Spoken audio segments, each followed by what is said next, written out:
Dave, one of the ways I try to look at the world and figure out what's going on is to ask what exists. What are the categories in which we can classify at the most fundamental level all the things that there are? All, not just physical, whatever there is that literally exists, how can we classify it? How do you begin to answer that? Yeah, I'm really interested in the question of, well, it's the question of what exists. What are all the things that exist in the world? There are tables, there are chairs, there are trees, there are mountains, there are people. And then there's the question of what's fundamental in reality. Out of all those things, what are the fundamental things and the fundamental properties? So trees and tables and chairs, they exist, but no one thinks they're fundamental. So I'm actually especially interested in the question of what are the fundamental things that exist. And some people say the fundamental things that exist are physical things, in particular the entities of physics, the quarks, the photons, the associated forces, and so on. So that's the physicalist view. The quantum fields that generate all this, that's the most fundamental level. And many physicists say that that's how you can build something from nothing, because you have the quantum fields and that generates everything. Once you have that, you can figure everything out. Yeah, and that's one view. Now for me, as a philosopher of consciousness, I'm inclined to think that leaves the mind out. You can't explain consciousness out of just those entities of physics. So it leads me to a more radical view in some way, where among the fundamental things that exist is consciousness.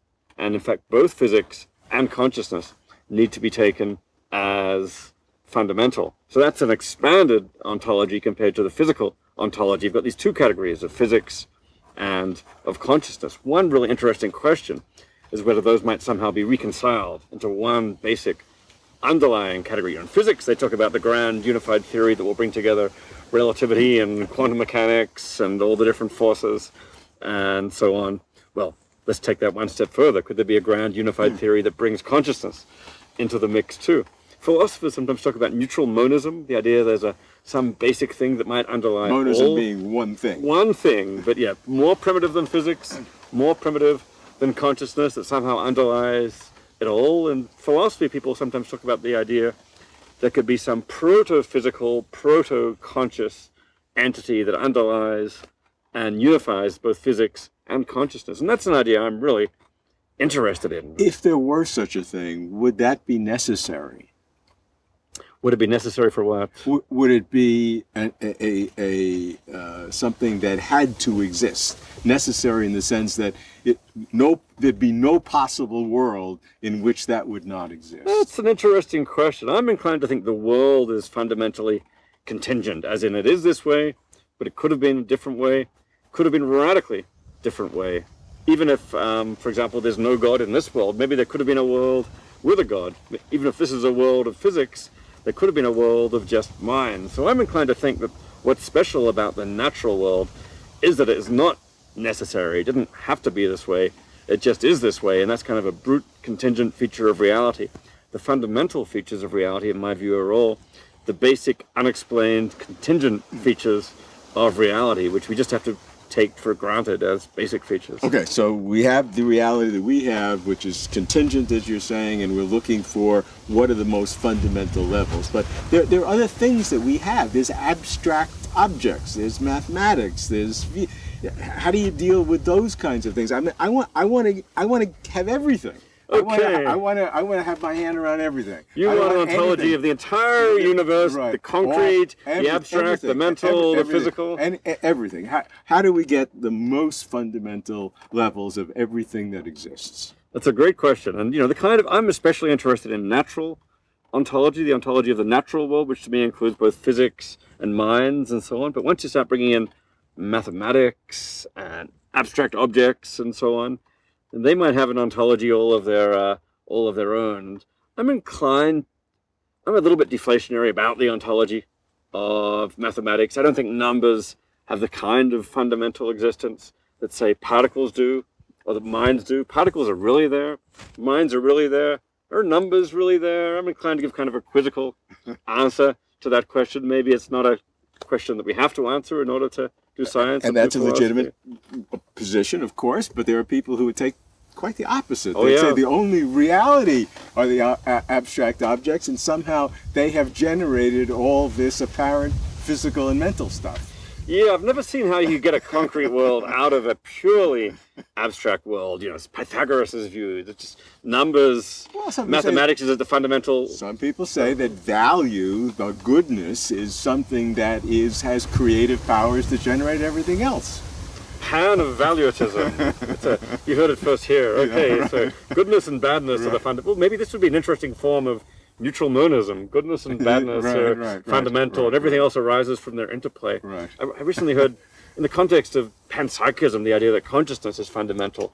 I heard someone suggest once, maybe it's the fundamental states of consciousness are love and hate, or actually attraction and repulsion. You know, one particle attracts another, one particle repulses another, and maybe the corresponding conscious experiences are love and hate. I guess that might be your kind of ontology where value is really playing the fundamental role. I don't endorse this, but this is speculation.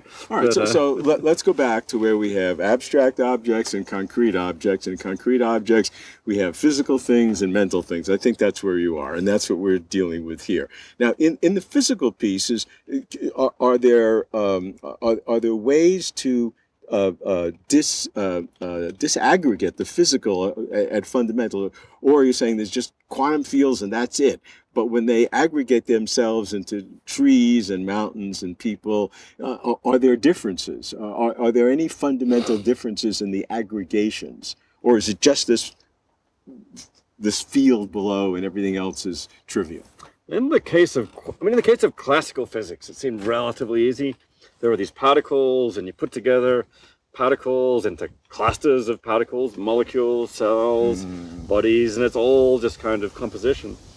Now for quantum mechanics, we run up against the basic worry about quantum mechanics, which is nobody really understands how you get from a quantum mechanical world at the basic level where everything is this giant wave to a classical world where everything seems to be relatively discrete and determinate. And you might say part of that question is understanding the mode of aggregation. How do all these little quantum states add up to a classical state? And that's right at the very heart of quantum mechanics. My own view is that actually once you bring the mind in, some of the determinacy of if you take the quantum mechanical view, some of the determinacy of the physical world may actually come from consciousness itself. It's our experiences in part. We have experiences as of a classical world, even though the world is fundamentally quantum mechanical, and one should give some explanatory role to consciousness here. If you like, you could think of that as a mode of aggregation.